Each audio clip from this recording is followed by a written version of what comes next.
Hello, আসসালামু আলাইকুম everyone. কেমন আছেন সবাই? আমার নতুন একটি ব্লগে আপনাদের স্বাগত জানাচ্ছি। আজকে আমি আপনাদের তৈরি করে দেখাবো সুস্বাদু মজাদার ট্র্যাডিশনাল হাতে কাটা সেমাই পিঠা। তো চলুন শুরু করা যাক আজকের রেসিপি। চুলাতে একটি পাত্রে দিয়ে দিলাম 2 কাপ পরিমাণে পানি। দিয়ে দিলাম হাফ টেবিল চামচ পরিমাণে লবণ। পানি এবং লবণের মিশ্রণে বলক চলে আসলে দিয়ে দিব 3 কাপের মতো চালের গুঁড়া। এখন ঢাকনা দিয়ে 2 মিনিটের জন্য জাল করছি। ঢাকনা খুলে চালের গুঁড়া এবং পানিতে বলক চলে আসলে একটু মিশিয়ে নিচ্ছি ভালোভাবে। পানিটা শুকিয়ে আসলে চুলা থেকে নামিয়ে নিয়েছি। অন্য একটি পাত্রে ঢেলে দিয়েছি কাইটি। এখন ভালোভাবে হাত দিয়ে মুথে নেব। একটি ডো তৈরি করে নেব। এখন ডো থেকে আমি লেচি তৈরি করে নিচ্ছি।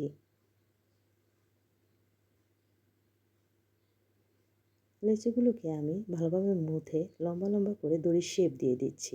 দেখতে পাচ্ছেন আমি কিভাবে তৈরি করছি।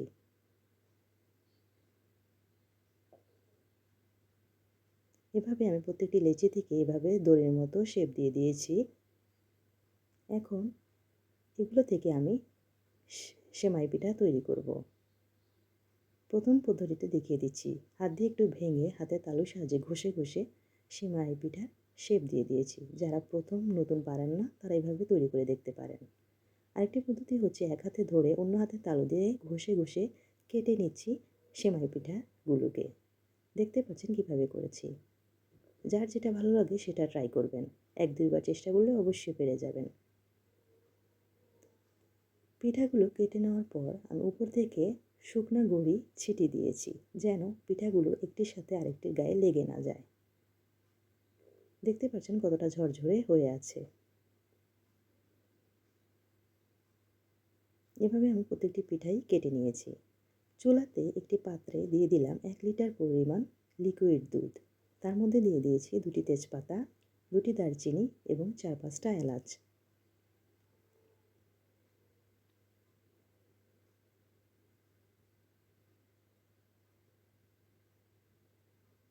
দিয়ে দিলাম গুঁড়া দুধ 2 টেবিল চামচ পরিমাণে।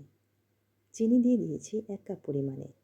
এখানে মিষ্টিটা আপনারা আপনাদের পছন্দ অনুযায়ী ব্যালেন্স করে নেবেন।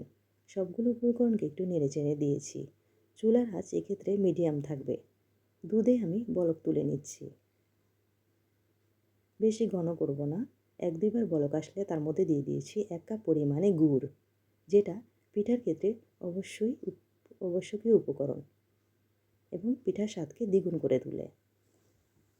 একটু নেড়েচেড়ে দিচ্ছি, গুড়গুলোকে গলিয়ে নিচ্ছি দুধের সাথে। এখন আমি আগে থেকে তৈরি করে রাখা পিঠাগুলোকে দুধের সাথে দিয়ে দিয়েছি।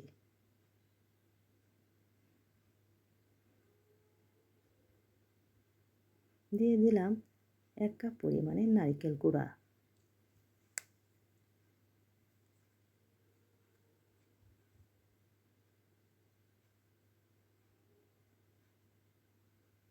সবগুলো উপকরণকে আমি এখন হালকা হাতে নেড়েচেড়ে নিচ্ছি। দেখতে পাচ্ছেন আমার পিঠাগুলো কতটা ঝরঝরে হয়ে আছে। এখন আমি 5 মিনিটের জন্য জাল দিয়ে পিঠাগুলোকে একটু বলক তুলে নিব। বলক চলে আসলে চুলা থেকে নামিয়ে নিয়েছি। ঠান্ডা হয়ে আসলে পরিবেশন করব। উপর থেকে একটু টালা জিরা গুঁড়া ছিটিয়ে দিব, এতে একটি সুঘ্রাণ ছড়াবে।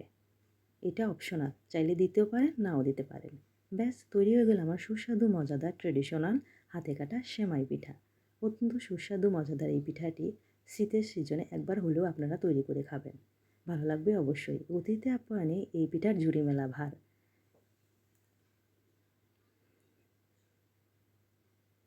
আমার রেসিপিটি ভালো লাগলে আমার চ্যানেলটিকে সাবস্ক্রাইব করবেন, লাইক, কমেন্ট, শেয়ার দিতে ভুলবেন না। পরবর্তীতে হাজির হব নতুন কোনো ভিডিও নিয়ে। উপর থেকে আমি একটু নারকেল দিয়ে ডেকোরেশন করে নিয়েছি। এখন আমি পিঠাগুলোকে একটু খেয়ে দেখাবো কতটুকু মজা হয়েছে।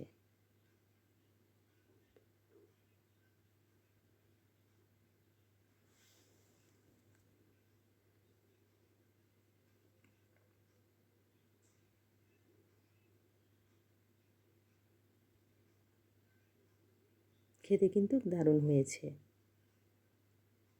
আজকের মতো বিদায় নিচ্ছি। পরবর্তীতে হাজির হব নতুন কোনো ভিডিও নিয়ে। সে পর্যন্ত ভালো থাকবেন সবাই। আল্লাহ হাফেজ।